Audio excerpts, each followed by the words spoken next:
Intentemos resumir en un esquema los conocimientos que acabamos de adquirir sobre la conciencia. Línea AA, el círculo más central representa al yo, en torno al cual se puede hacer figuras, sus 4 funciones primordiales, en un orden que, naturalmente, varía de forma individual. Este esquema constituye solo una estructura, la trama sobre la que se aplican las diferentes envolturas personales con que el yo se rodea. Si conocemos superficialmente a una persona cuyas condiciones responden a la disposición que aquí hemos representado, creemos primero que estamos tratando a un ser sensorial, sensitivo. Poco después, descubrimos que esa persona no se detiene en la apariencia sensorial manifiesta de las cosas, sino que reflexiona sobre su naturaleza. Luego, poco a poco, comprobamos en ella la existencia de la intuición y, por fin, del sentimiento. En ese caso, no podría ser de otro modo. Sin embargo, la necesidad singular que hace suceder una función racional a una función irracional no está suficientemente expresada en el esquema anterior. La pondrá más de relieve otro esquema que deriva naturalmente de que la conciencia es la instancia que preside nuestra orientación. Ahora bien, si queremos orientarnos en la superficie de la Tierra, tendremos que conocer los 4 puntos cardinales.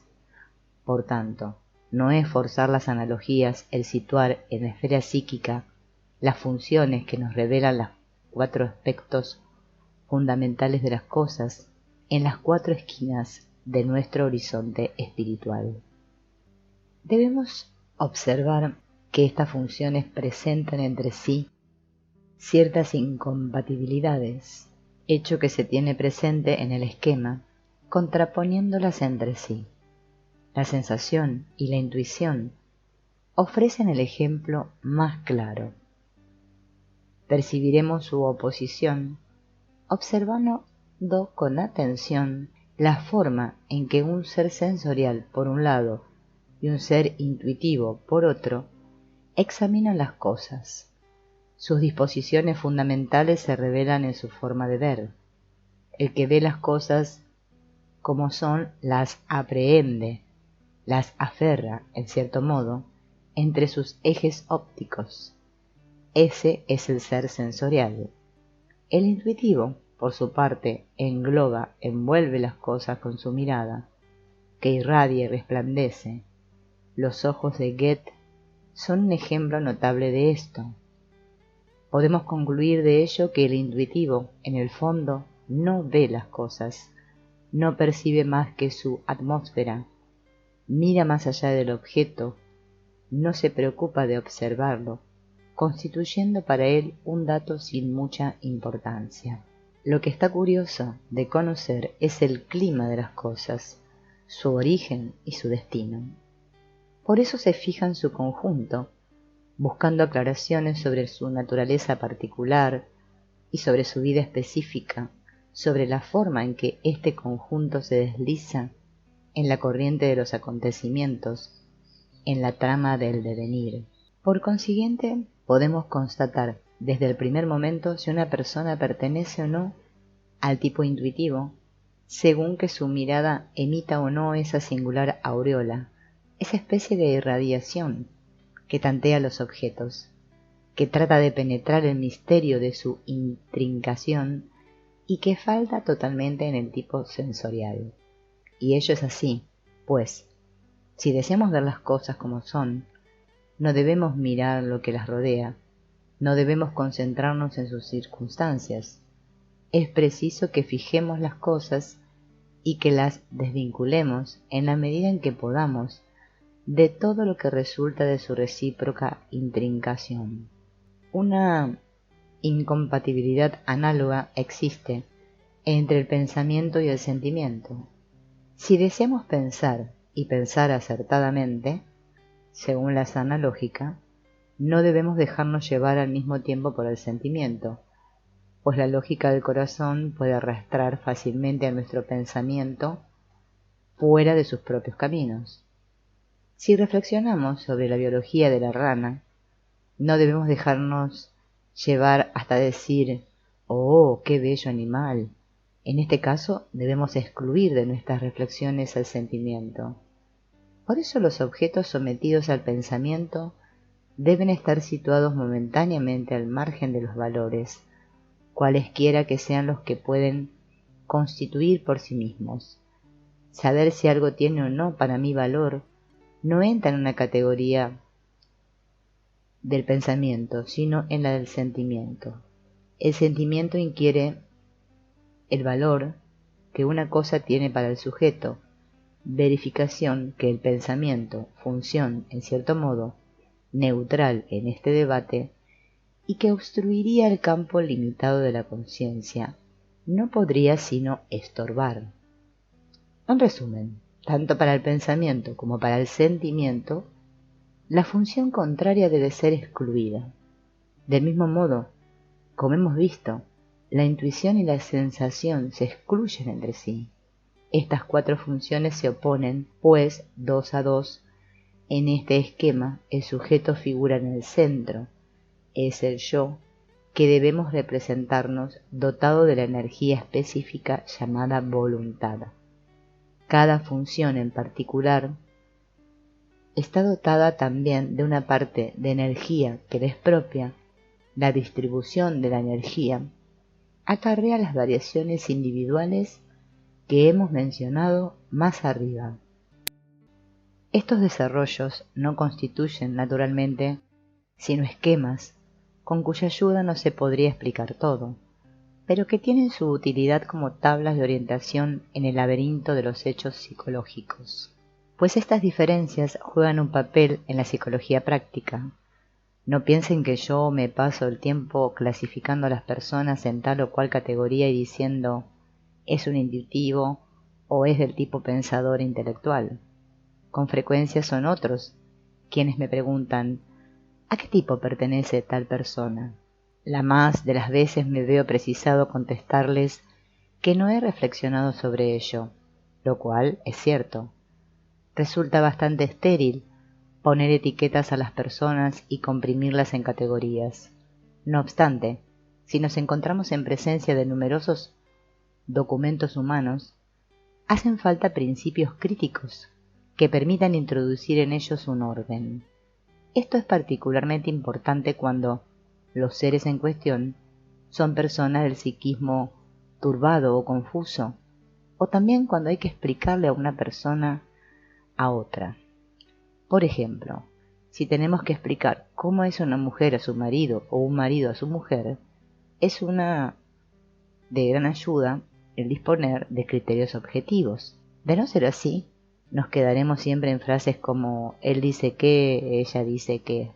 Pasemos ahora a otro campo, al de la orientación en el espacio interior.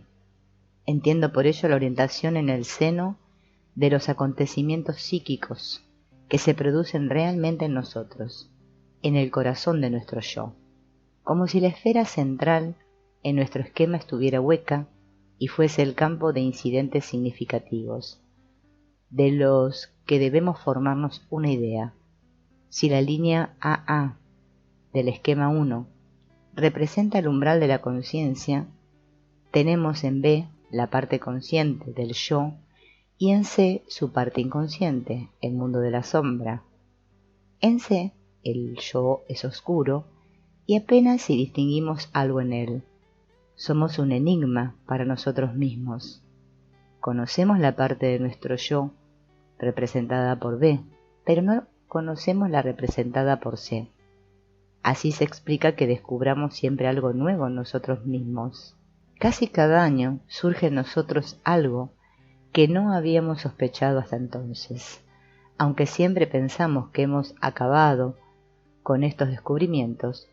No obstante, seguimos descubriendo que somos también tal o cual cosa, haciendo incluso a veces constataciones asombrosas. Esto demuestra perfectamente que siempre hay una parte de nuestra personalidad que es inconsciente, que está en vías de formación, Estamos eternamente inacabados, crecemos y cambiamos. La personalidad futura que seremos está ya en nosotros, pero todavía oculta en la sombra. El yo, en cierto sentido, es como una rendija móvil que se desplaza sobre un film progresivamente. Las potencialidades futuras del yo dependen de su sombra presente. Sabemos lo que hemos sido, pero ignoramos lo que seremos. Pero dejemos ahora a un lado la sombra, la parte C del yo, y concentrémonos en el inventario de los elementos discernibles de nuestra vida interior. Nos encontramos en primer lugar con el recuerdo y la memoria, que brotan indudablemente del interior. Están hechos de cosas que hemos almacenado y que desde el interior vuelven a desfilar ante nuestro espíritu, nos ocupan, nos torturan o nos encantan.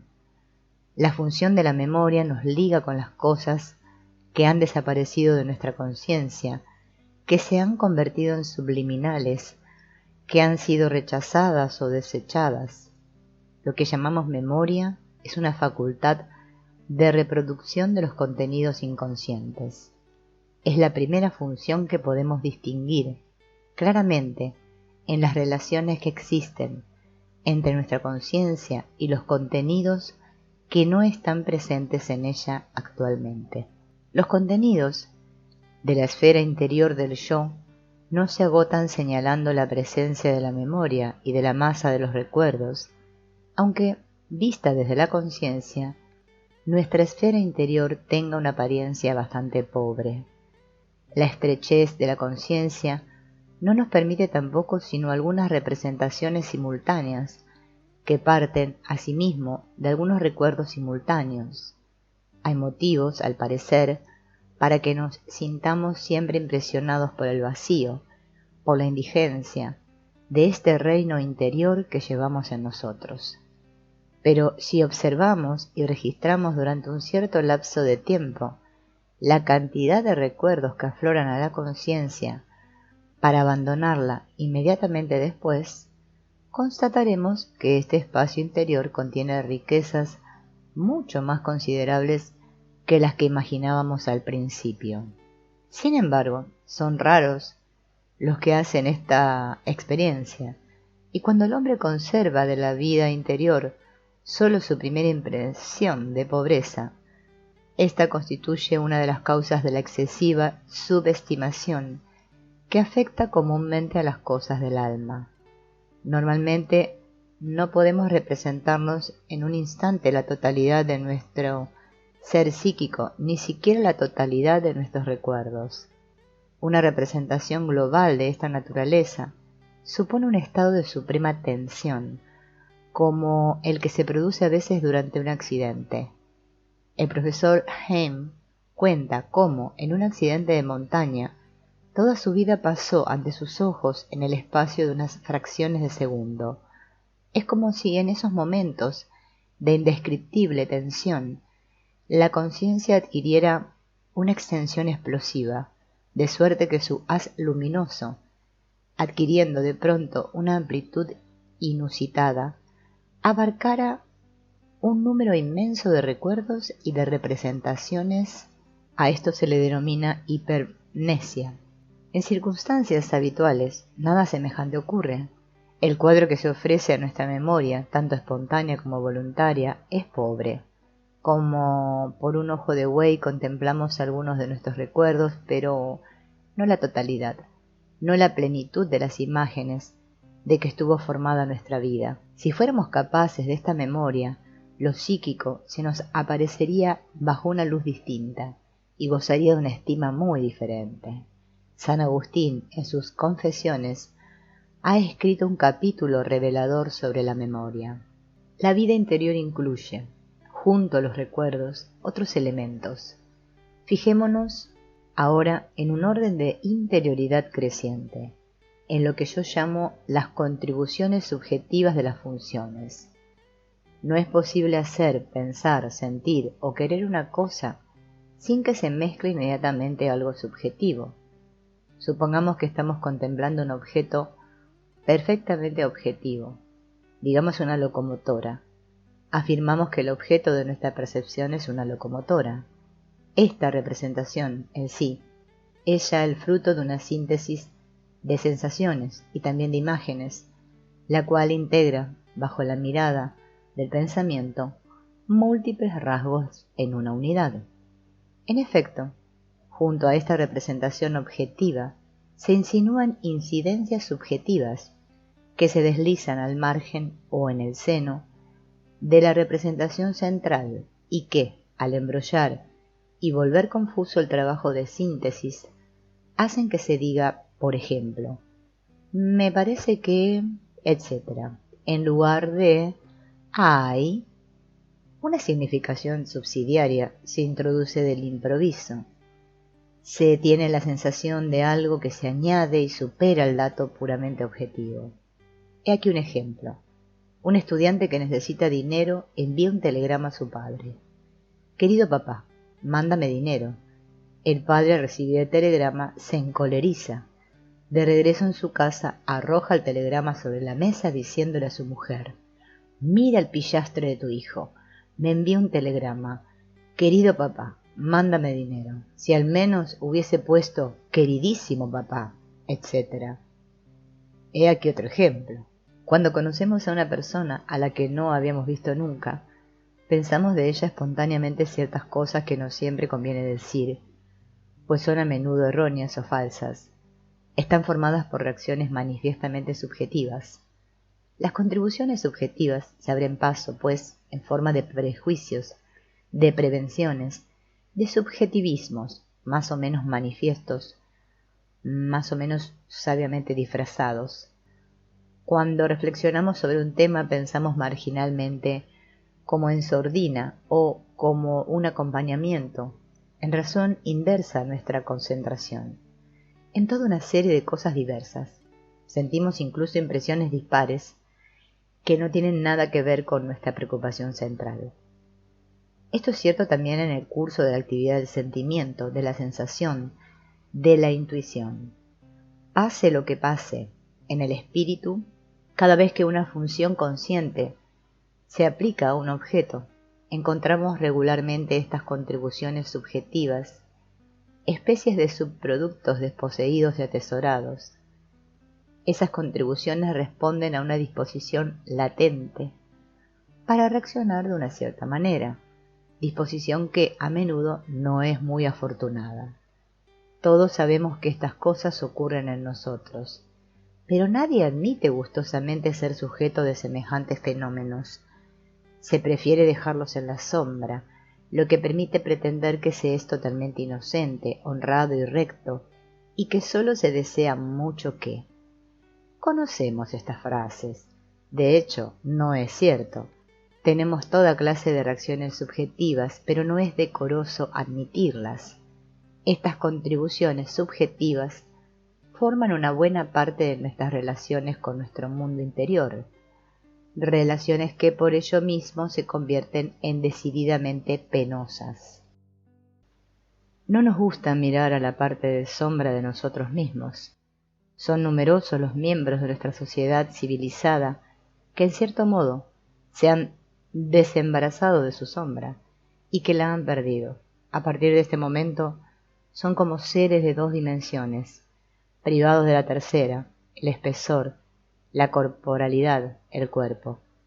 El cuerpo es para el hombre un amigo dudoso. A menudo produce lo que no nos gusta. Nos mantenemos en guardia respecto a él, pues hay demasiadas cosas en el cuerpo que no pueden ser mencionadas. El cuerpo nos sirve a menudo psicológicamente para personificar nuestra sombra. Del interior nos vienen igualmente los afectos. No constituyen una función voluntaria, sino acontecimientos interiores cuyo campo somos nosotros. Es singular constatar que siempre imaginamos que los afectos son de procedencia exterior y extraña, pero esto no es más que un espejismo. Cuando una persona nos dice algo desagradable, que acaso no lo es, pero que nos lo parece, nos domina la cólera, acceso que emana indudablemente de nosotros mismos, pues un afecto es una reacción involuntaria de naturaleza espontánea. Esto es lo que expresa el lenguaje mediante frases como dejarse llevar por la cólera, las lágrimas le suben a los ojos, la tristeza le embarga, la angustia le cierra la garganta, la melancolía le abruma, etc. O aún, en un grado más intenso, está poseído por el demonio. Estas expresiones muestran cómo el sentido común concibe estos estados. Se le aparecen como estados pasivos que sufrimos y a los que una vez bajo su influjo nos vemos entregados. Se trata de una liberación, de un desencadenamiento de energía que escapa a nuestro control. Los afectos determinan inervaciones corporales, tensan los músculos, excitan ciertas glándulas, etc. Cuando nos dejamos llevar por la cólera hasta que la sangre no se nos sube la cabeza, no hay peligro.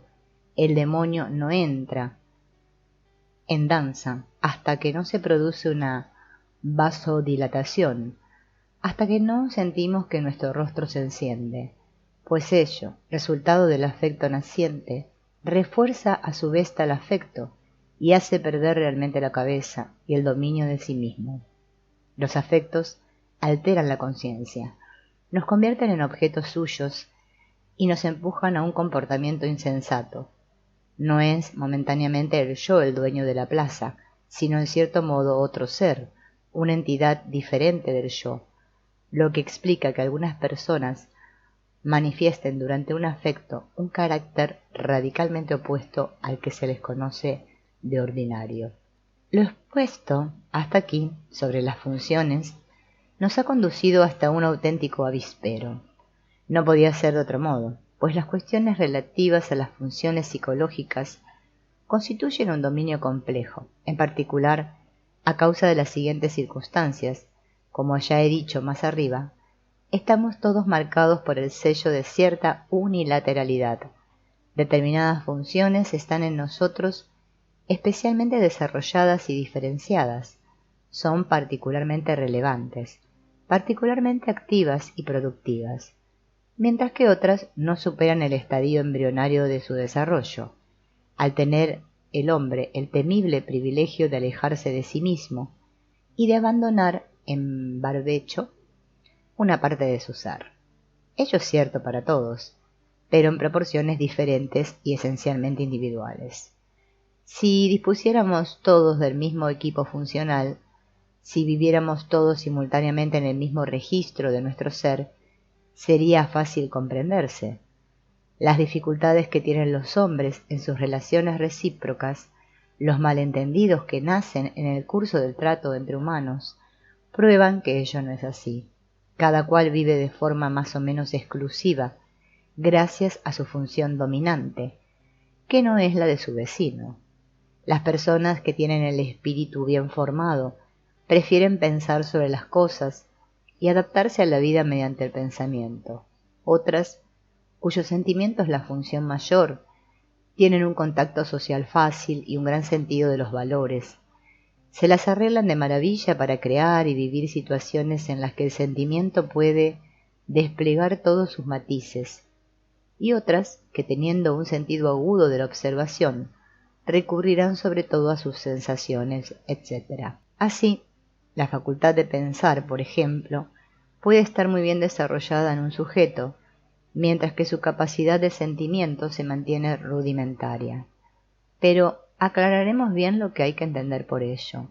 El sentimiento puede ser muy vivaz en nuestro sujeto. Este se aventurará quizá a pretender por completa buena fe que posee una gran fuerza y un gran calor de sentimiento, pues su sentimiento en ocasiones se desborda y le persuade de que tiene un temperamento esencialmente sentimental. Lo que quiero decir cuando adelanto que su sentimiento periclita es que no está diferenciado, que no está elaborado en función de adaptación, que tiene bajo su influjo a nuestro sujeto, el cual por momentos es dominado por sus emociones. Es interesante desde este punto de vista estudiar la vida privada de los profesores. Si deseamos informarnos sobre la forma en que los intelectuales se comportan en su hogar y en su intimidad, no tenemos más que preguntárselo a sus mujeres. Tendrán mucho que contarnos. El sentimentalismo germánico, por ejemplo, no es la expresión de un sentimiento profundamente cultivado y diferenciado, sino más bien de un sentimiento mal evolucionado y que se desahoga según la tendencia de su inferioridad. En un orden de ideas análogo, ocurre lo mismo con la claridad latina, que confiere una realidad clara y concreta a las cosas, realidad que en sí no es de una claridad tan cristalina. Un pensamiento realmente profundo tiene siempre algo de paradójico, lo que a los espíritus mediocremente dotados les parece oscuro y contradictorio.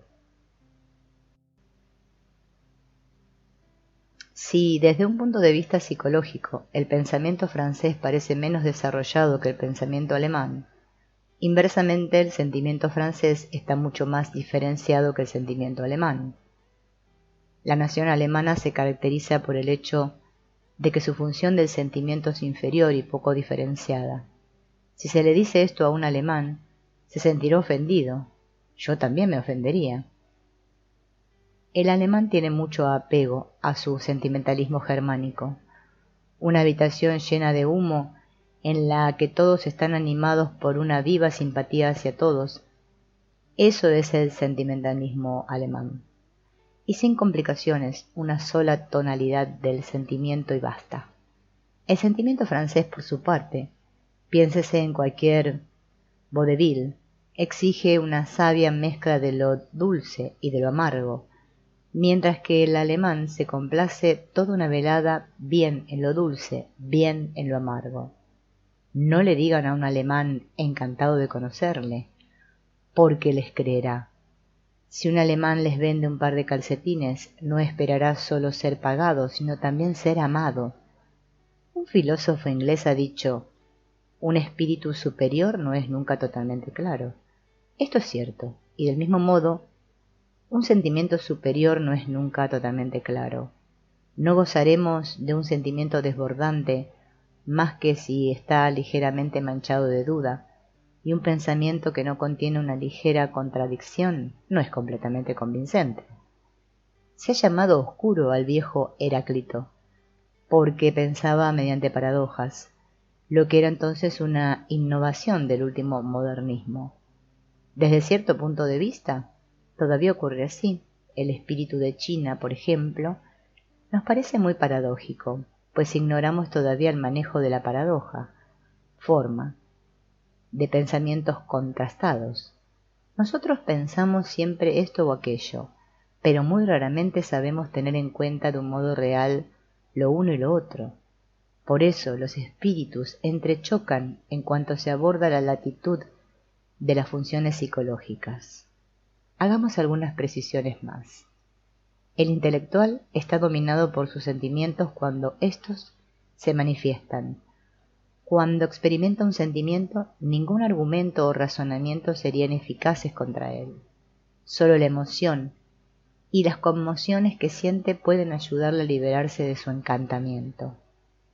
En un ser del tipo sentimiento ocurre lo contrario. Este, en general, apenas deja intervenir a su pensamiento, pero en cuanto se declara una neurosis y sus pensamientos empiezan a turbarle, surgen éstos de forma impulsiva y no consigue librarse de ellos. Puede tratarse de una persona muy agradable, pero con convicciones e ideas extraordinarias, siendo su pensamiento de un tipo inferior. No sabe razonar, su espíritu no es maleable, y se queda enredado en pensamientos de los que no logra deshacerse. Los tipos intuitivos y sensoriales presentan también sus particularidades. El intuitivo se siente siempre importunado por lo real, faltándole el sentido de lo real. Se encuentra la mayoría de las veces en los antípodas de las posibilidades concretas de la vida. Es el hombre que siembra un campo y que, antes de que el grano esté maduro, se va otro. Abandona tras sí los campos trabajados, corriendo siempre tras nuevas esperanzas, dejando así escapar las cosechas de la vida. El tipo sensorial, por su parte, se mantiene en contacto con las cosas, dentro de la realidad dada. Para él, una cosa es cierta cuando es real. Para un intuitivo, por el contrario, lo real es precisamente lo que no es, lo que debería ser. Cuando un sensorial no siente una realidad dada y estable, cuando no se encuentra entre cuatro paredes, se pone enfermo, al contrario del intuitivo que cuando se siente cogido en una situación concreta, solo piensa en la forma de salir de ella, de huir lo antes posible con objeto de ser de nuevo libre para acoger nuevas posibilidades.